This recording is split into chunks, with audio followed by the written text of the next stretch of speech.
Welcome to the First Cut Podcast. I'm Rick Gehman, and this is your round two recap for this week's PGA Championship. And joining me to break it all down, it's Greg DuCharme. Greg, it's happening, buddy. We got a stacked leaderboard. Yeah, we really do. Boy, did it change. It changed pretty dramatically today. This is a really cool day to watch. I was always looking all day today at kind of what type of player was near the top. And earlier in the week, Rick, I kind of felt like short game was kind of my lean. I was pretty heavy on short game guys, and I really thought the players with the best short games would end up near the top of the leaderboard. And yesterday, the whole first couple of pages was just full of ball strikers, and I was like, "Wow, okay, I missed I missed this model pretty badly." But as today wore on, this is more of what I expected, where those heavy winds just kind of wear on guys, and like a Victor Hovland and Colin Morikawa, the rounds they played today, that was why I was looking for short game guys, because it can, even for somebody who's a great ball striker, the golf course is so big, it just wears on you and wears on you and wears on you, and it's relentless, especially with this wind direction. And then all of a sudden, we start to get a very diverse leaderboard, and it's stacked, as you said, Rick, but it's diverse as well, which is cool to see.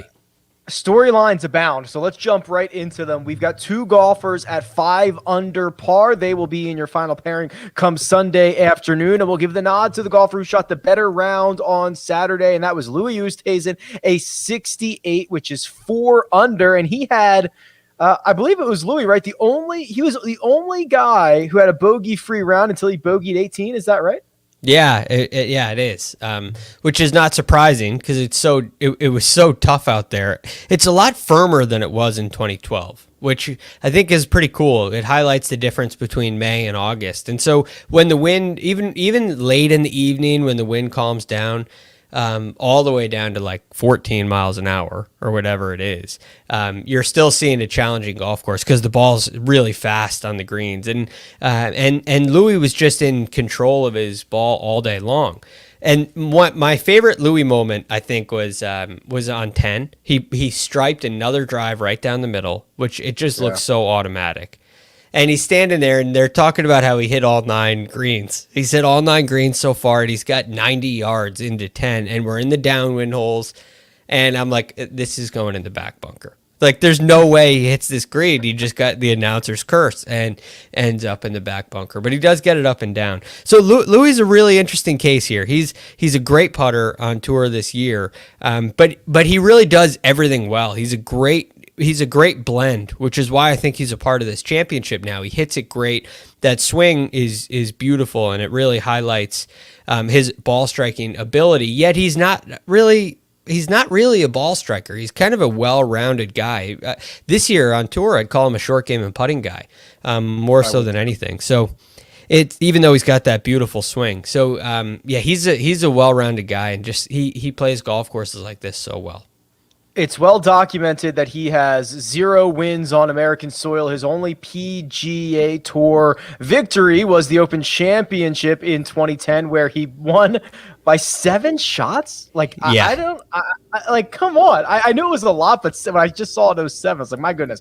And of course, we know that he has, in a week where we were talking so much about the career Grand Slam, it's Louis who has the career Grand Slam of runners up. He's finished second at every major championship, Greg. Yeah, that's the Silver Slam, right? I think Dustin Johnson has it too, which is, you don't want it, but it's still pretty cool. I mean, that's a cool thing to be a runner up in all 4 majors. It's cool when you've won one. If you're Louis and you don't have a claret jug, or DJ and you don't have a green jacket in a U.S. Open, that's a pretty tough one to swallow. But when you have one, it's a cool accomplishment. Phil Mickelson, the other man tied at 5 under par. I cannot believe it. Phil is going to have a co-lead heading into the weekend at the PGA Championship, and it was his second 9 again, Greg. So he goes out. He starts on number 10. He goes out in 2 over, but he plays his second 9, 5 under, 5 birdies, no bogeys, a 69 on the card, and Phil has been spectacular when he finished his round. So all the guys who were through 2 rounds after the morning wave, he was leading this field in strokes gained tee to green. He's putting it together right now. And right now he's leading off the tee. Phil Mickelson is, I mean, that's what I have. If I have Phil Mickelson as leading the field in strokes gained off the tee, Phil Mickelson, that is unbelievable to me. I'm shocked that Phil is leading this tournament, tied for the lead in this tournament. But I am more shocked that he's leading in strokes gained off the tee than I am that he's leading the tournament. So look, Phil, it's great to watch him in contention. To say that I'm surprised that Phil's leading the tournament seems so silly now, because he's got 40 whatever PGA Tour wins. He's got 5 majors. He's an all-time great. But this golf course just doesn't seem like it'd be a Phil Mickelson course at all. So I don't know. He's played beautifully. The iron play looks like Phil of old. He has attacked some hole locations that look like you can't really get a ball to stop around him, and he's done it.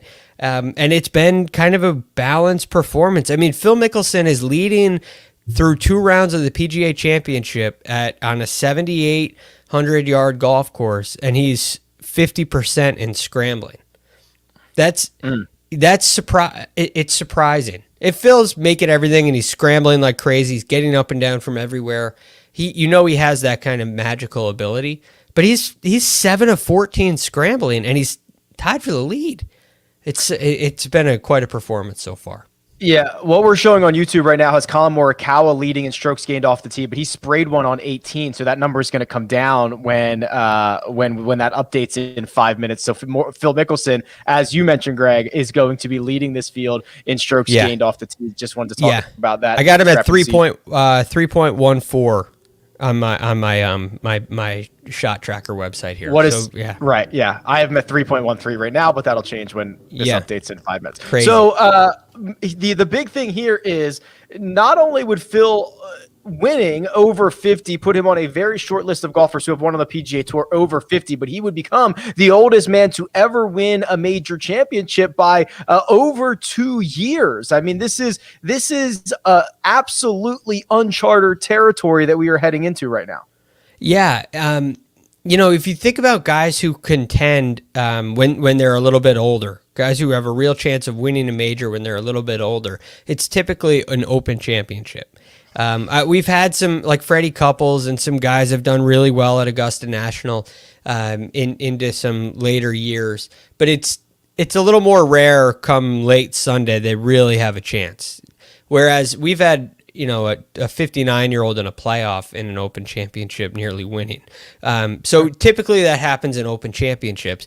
Typically, actually always, Open Championships are not this long. So in some ways, I can understand how you'd have a guy, an experienced veteran, a little older player kind of hanging around, but it's a 7,800-yard golf course. I mean, it didn't play quite that long. Both days it played basically the same distance, about 76.50 or so, 76.60 and 76.55, I want to say it was both days. Extremely long golf courses, but wind has a way of kind of leveling that playing field. It makes the long holes long for everybody.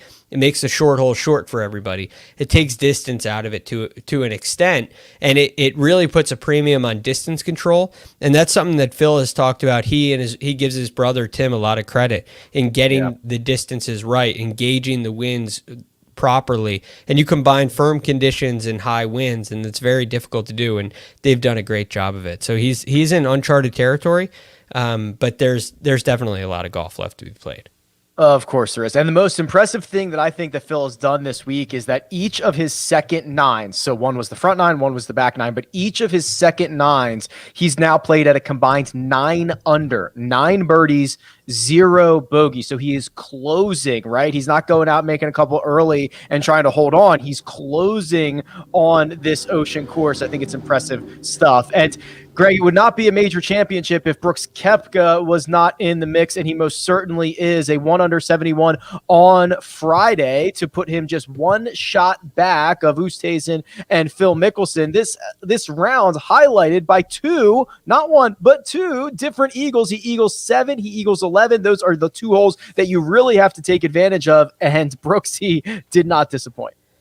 So I wasn't really sure what we were going to get from Koepka this week. We talked about it on Monday, Rick. No one was. And you can't be. If you pretend to be sure about it, you're, his coach or something like that. Nobody really knew where he was.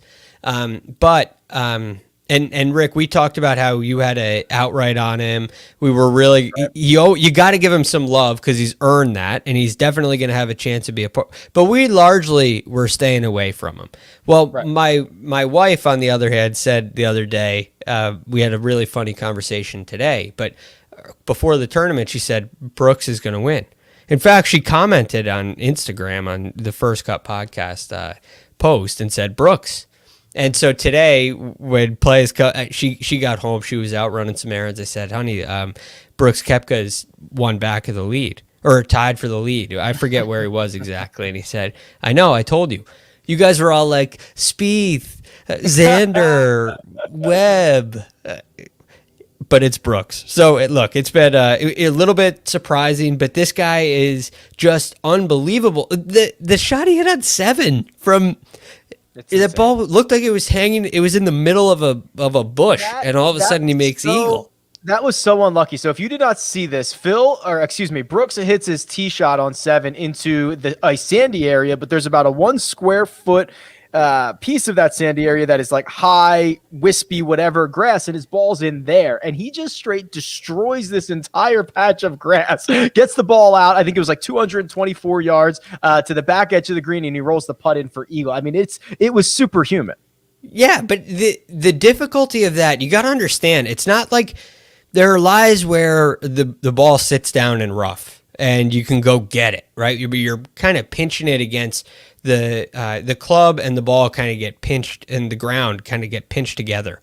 You can hit down on it as much as you want. That ball looked to me like it was elevated a couple of inches. So it's like hitting an iron off of a driver height tee or off of a tee ball tee.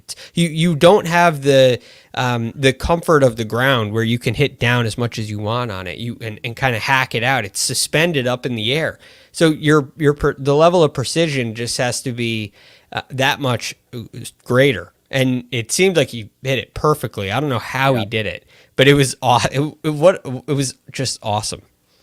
I might actually luck out on this because I tried to be really smart and bet Brooks for this week before Byron Nelson, because I was thinking, okay, the same thing's going to happen here with Rory. If Brooks plays well, his odds are going to get slashed. So I'm like, okay, let me bet him now and just have that out there. And I was incredibly wrong, and his number got like way longer going into this week, Greg. And I was like, well, now it's longer and I've already bet it. I got to bet it again. So now I'm like, I might have just used the wrong formula, got the right answer. I might luck out on this thing if he wins the golf. So if this is a healthy Brooks, this is a great Brooks Koepka kind of golf course. I mean, anytime you have a difficult one, it is, but there's no one way to play it, and it's not going to be pretty. And that's where I think Brooks really excels, when it's not pretty, when it's not going your way. Brooks doesn't care. He doesn't care if his ball ends up in a bush. He doesn't care if he doesn't feel good. He doesn't care if he's uncomfortable over a shot. He just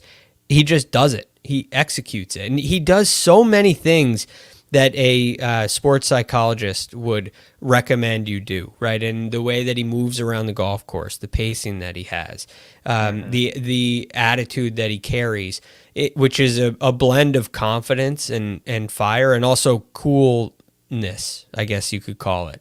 So he does a lot of things really, really well that I think are to be commended. And what he does better than anybody else that I've ever seen before is just flip a switch in majors. It's like an NBA team deciding to play defense in the playoffs, right? It's like all of a sudden he can just do this in a major. Like how I mean, it almost upsets me that he can play the way he does I know he was hurt this at the Byron Nelson, so I understand. I give him credit. I'm not bashing on him here. I'm just saying, like, how is this possible that he can be in no form and just because it's a major, come out and be the favorite through 2 rounds? He's got to be the favorite right now. He is. Yeah, he is the favorite. We'll get to that in just a few minutes. But, Greg, so we've already talked about Louis Oosthuizen, which would be a great storyline. 11 years since his only PGA Tour victory was a major championship. All the runner-ups. That would be a great storyline. We've talked about the Phil Mickelson storyline. We've talked about the Brooks Koepka winning in 18, 19, and potentially being able to do it in 21. But what would trump all of those would be if Hideki Matsuyama won this golf tournament and wins the first 2 legs of the Grand Slam. And Greg, I think he's going to do it. He flies up the leaderboard on Friday and shoots one of the rounds of the day, a 68. Only Louis Oosthuizen was able to match that mark. He bogeyed 18, but he was absolutely dialed in. Birdies on 2, 6, 7, 10, 11, 13. He's leading the field in strokes gained tee to green, and he is the tiniest of negatives as a putter. This is not only the blueprint, but we saw the blueprint coming into this event for Hideki Matsuyama. He is dialed in. I'm loving this guy right now. I actually have him as and I'm not sure if I'm ahead of you or if you're ahead of me. But I have him as me, probably. All right, so he's a slight gainer on the greens. Okay. He's already made 119 feet of putts, which is pretty. I mean, it's not terrible. It's pretty good. So look, I would say he's gained 0.3, 78th in the field putting. It hasn't been great, but he's 7-9 in scrambling, and this is why he was such a fascinating guy for me heading into the week. Although I kind of went with my rule of defending champions. And guys that just want a major don't do it again. So I kind of stayed away from him because of that rule, which was foolish, because he is the blend that is required here. He's a great ball striker, but he also has a great and very reliable short game. So he is second in the field in scrambling at 7 of 9, and he's driving the ball the way he's driving it. And you know how good he is with his irons. I mean, he hit some tee shots today that just... they came down in the fairway so hard, and they took huge bounces. I know that was happening for everybody downwind, but Hideki hit some, and it was just they were perfect, and they landed so hot, and they must have gotten 100 yards of roll, and they're right in the middle of the fairway. And these fairways have such they all have a little bit of movement and a little angle to them, and when the ball's bouncing that much, it's very easy to go through the fairway. But yeah. Hideki had them just perfectly placed, and they were just bounding down the middle. It was really, really cool. Yeah, he's been really special, and it would be cool to see a guy win the Masters and then the PGA Championship, and we get to sweat that until we get to Torrey Pines and see what happens there. Okay, Greg, we've got to do our odds and ends because there's been some weird stuff that's happened today, but we've got to look at the odds board. And first, we're going to take a quick break and hear a word from our partners. And we're back. Brooks Koepka, 1 shot back. The favorite over at William Hill, he's 4-1. Louis Oosthuizen, 5.5-1. Hideki Matsuyama, who's 2 back, 7.5-1. And Greg, little respect for Phil Mickelson, 44-time winner on the PGA Tour, 5 major championships, tied for the lead, 12-1, the same number as Bryson DeChambeau, who is 4 back. Yeah, I think it makes sense. And I don't think it's no love. This is what happened the last time, right? We talk about this all the time. You use things that have happened in the past and use them to project what's going to happen in the future. And that would tell you that Phil, who's playing better, is going to lose it at some point, and this is going to get away from him. He's going to shoot a 75 one of these next 2 days, and it's going to get away from him. That's what the past would tell you. So I completely understand why he's at 12-1. And I think he's a long shot to get this done. This is just a big golf course with there's a lot of work to be done, and there's a lot of really good players hanging right around him. So I have my concerns about Phil. I understand why he's sitting there. I think Brooks sitting as the favorite also makes a ton of sense. Do you think Louis is a little high, a little short on those odds? He's only won one PGA Tour event. I feel like he's a little short there at 550. I would not necessarily separate him from Phil as much. If honestly both those guys were 12-1, or maybe I'd give Louis the little bit of a nod because Louis doesn't play often, but when he plays pretty well. I would have made him like 10-1. I do think that that is very short. I don't know if William Hill has some type of liability on Louis this week, or they just took a big bet on him, but I thought that was a little. Yeah, that's a good point.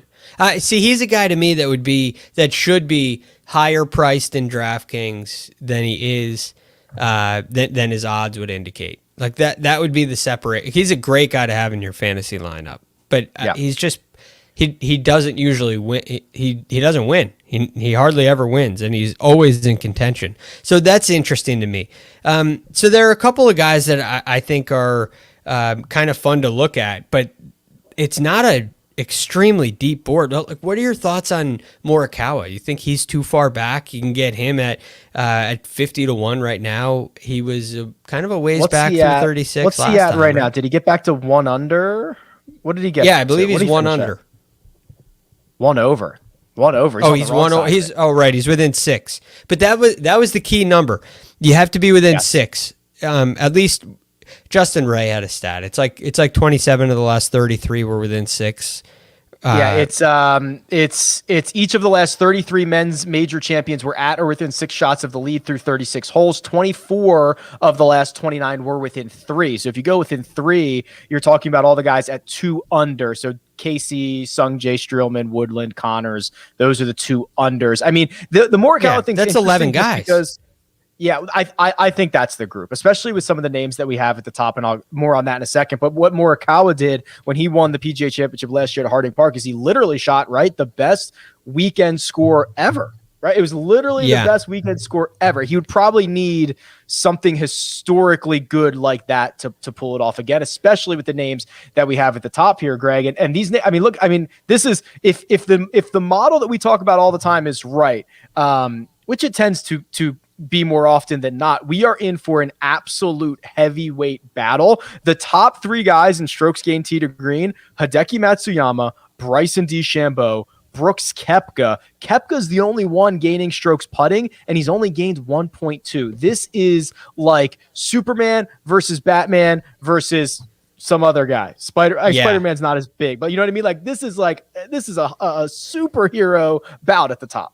I wish Koepka wasn't the favorite, because he's doing these are the things that he does when he wins majors. He's doing them again this week. It's no surprise he's sitting right where he is, but he's second strokes gained approach. He's first in proximity to the hole. And when you're doing both of those things really well, like Koepka is now, in the past, that's led to wins. And then he's making the key putts. The putt he made on 18 I thought was huge. And it's just for the confidence. That's the strength of, hey, I'm Brooks Koepka. I've got 4, and I'm here again. My hope for him is that he doesn't go and say something like, I hope he doesn't say Hideki Matsuyama only has 1. He shouldn't. I hope he's not attacking anybody else on the leaderboard this week. So we'll see. I guess he can't because the guy that's ahead of him has more than him. So that helps Brooks this week. That's true. A couple odds and ends before we get out of here. Dustin Johnson, he gone, the first world number 1 to miss consecutive major cuts since Greg Norman did it in 1997. DJ just never had any momentum. It was kind of a continuation of the last handful of starts that we've seen from DJ, where he just hasn't been as sharp, Greg. No, it's a little disappointing. I got to think it has something to do with the knee.